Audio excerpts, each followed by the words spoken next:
ایک بادشاہ کی 7 بیٹیاں تھیں۔ ایک دن بادشاہ بہت خوش ہوتا ہے اور اپنی 7 بیٹیوں کو بلا کر پوچھتا ہے کہ میں تم سے ایک سوال پوچھوں گا اور اگر جواب اچھا لگا تو تمہارا من چاہا انعام بھی دوں گا۔ سب ایک قطار میں کھڑی ہو جاؤ اور ایک ایک کر کے بتاؤ کہ تم کس کا دیا کھاتی ہو اور کس کا دیا پہنتی ہو۔ 7 میں سے 6 بیٹیوں نے کہا کہ ابا حضور، آپ کا دیا کھاتے ہیں اور آپ کا دیا پہنتے ہیں، آپ ہی کی وجہ سے ہماری یہ شان و شوکت ہے۔ یہ سن کر بادشاہ بہت خوش ہوا اور سب کو اس کی من پسند چیز دے دی۔ جب سب سے چھوٹی بیٹی کی باری آئی تو اس نے کہا کہ میں اللہ کا دیا کھاتی ہوں اور اپنی قسمت کا پہنتی ہوں اور یہ میرا نصیب ہے۔ بادشاہ یہ سنتے ہی آگ بگولا ہو گیا اور کہنے لگا کہ اے کمبخت، تو نے میری ناشکری کی ہے، تجھے اس کی سزا ضرور ملے گی۔ شہزادی نے کہا جو حکم ابا حضور۔ بادشاہ نے سپاہیوں کو حکم دیا کہ جاؤ اسے جنگل میں چھوڑ آؤ، میں بھی دیکھوں کہ یہ میرے بغیر کیسے اللہ کا دیا کھاتی ہے اور اپنے نصیب کا پہنتی ہے۔ شہزادی سے تمام زیورات واپس لے لیے گئے اور خستہ حال کپڑوں میں بغیر کسی ساز و سامان کے بادشاہ کے حکم کے مطابق جنگل میں تنہا چھوڑ دیا گیا۔ لیکن شہزادی بہت مطمئن تھی اور اللہ پر توکل تھی کہ جو اس نے رزق اور عیش و عشرت میرے نصیب میں لکھی ہے وہ مجھے ضرور ملے گی۔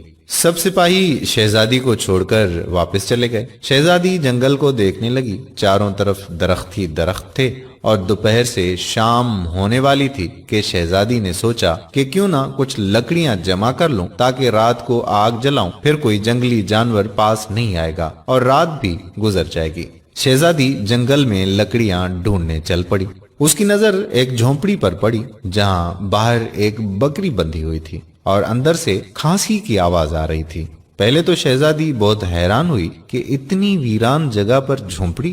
جب وہ جھونپڑی کے اندر داخل ہوئی تو کیا دیکھتی ہے کہ ایک بوڑھا ضعیف ایک چارپائی پر لیٹا ہے اور کھانستے کھانستے پانی پانی پانی پکار رہا ہے۔ شہزادی ادھر ادھر دیکھتی ہے تو کونے میں ایک پانی کا گھڑا پڑا ہوا ہوتا ہے۔ وہ گلاس میں پانی بھر کر بوڑھے ضعیف کو پلاتی ہے اور جھونپڑی کی صاف صفائی کرتی ہے۔ اتنے میں بوڑھا ضعیف شہزادی سے پوچھتا ہے کہ بیٹی تم کون ہو اور اتنے بڑے جنگل میں تم اکیلی کیا کر رہی ہو؟ تب شہزادی اسے پورا ماجرا بتاتی ہے کہ وہ یہاں تک کیسے پہنچی۔ بوڑھا ضعیف اسے جھونپڑی میں ہی رہنے کا بولتا ہے اور کہتا ہے کہ میں شہر میں کام کرتا ہوں، صبح شہر چلا جاؤں گا اور 8 دن کے بعد آؤں گا، تم یہیں رہو اور جھونپڑی میں کھانے کا سامان ہے اور ندی پاس ہی ہے، تم وہاں سے گھڑا بھر لیا کرنا۔ صبح کو بوڑھا ضعیف شہر چلا جاتا ہے اور شہزادی یہاں اکیلی جھونپڑی میں سب صفائی کر کے بکری کا دودھ نکالتی ہے، آدھا اپنے لیے رکھ لیتی ہے اور آدھا باہر ایک کونے میں برتن میں ڈال کر رکھ لیتی ہے کہ رات کو کوئی جانور بھوکا یا پیاسا ہوگا تو پی لے گا، اور خود اندر آ کر سو جاتی ہے۔ صبح سویرے جب شہزادی اٹھتی ہے تو کیا دیکھتی ہے کہ دودھ کا برتن خالی اور پاس ایک لال پڑا ہے جو دیکھنے میں بہت ہی نایاب اور قیمتی معلوم ہوتا ہے، اور پاس ہی سانپ کے نشان بھی نظر آتے ہیں۔ تب شہزادی کو یاد آتا ہے کہ بچپن میں اس نے سنا تھا کہ جب کوئی نایاب سانپ بہت خوش ہوتا ہے تو ایک ایسا لال اگلتا ہے کہ جس کی قیمت ہیرے جواہرات سے بھی مہنگی ہوتی ہے۔ شہزادی بہت حیران ہوتی ہے اور دل میں سوچتی ہے کہ شاید سانپ بھوکا تھا، اس لیے وہ دودھ پی کر خوشی میں لال چھوڑ گیا۔ پھر وہ لال اٹھا کر اپنے پاس رکھ لیتی ہے اور پھر اگلی رات شہزادی برتن میں دودھ رکھ دیتی ہے اور اگلی صبح جب دیکھتی ہے تو پھر ایک لال ہوتا ہے۔ ایسے ہی کرتے کرتے 7 دن گزر جاتے ہیں اور شہزادی کے پاس 7 لال جمع ہو جاتے ہیں اور اس دن بوڑھا ضعیف بھی آ جاتا ہے۔ تب شہزادی اسے لال دکھاتی ہے اور سارا واقعہ بتاتی ہے اور بوڑھے ضعیف کو 3 لال دے دیتی ہے اور کہتی ہے کہ شہر جا کر یہ لال بیچ دو اور آتے وقت اپنے ساتھ محل بنانے والے مزدور لے کر آنا۔